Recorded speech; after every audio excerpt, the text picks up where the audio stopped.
Wala kang jowa. Hindi ka crush ng crush mo. Hindi ka naging priority.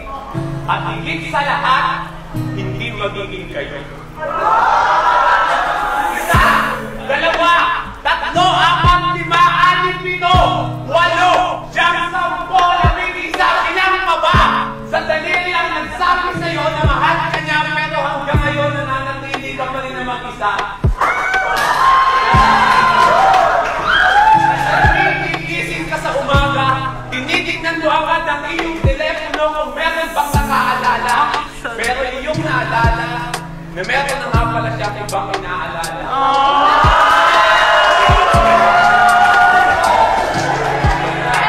Ang hirap magmahalan na alam mo sa sarili mo na hindi ka kamahal-mahal. At ang hirap masaktan lalo na alam mo wala kang karapatan.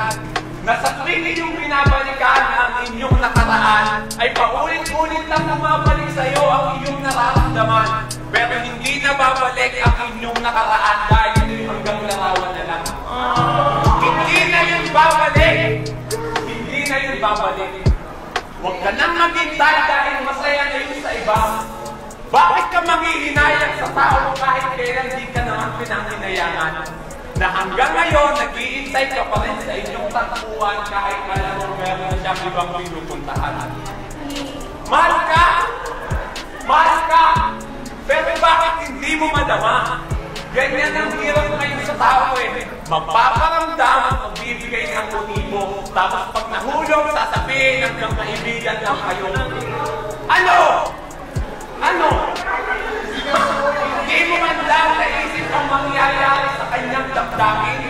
Kapag katapos mong puyatin, hindi mo naman pala jojowain.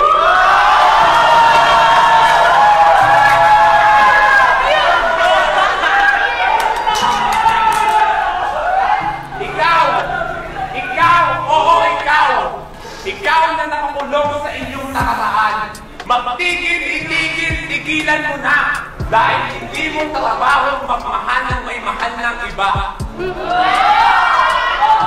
Kaya tama na. Tama na. Ipakita mo sa kanya na kaya mo wala siya.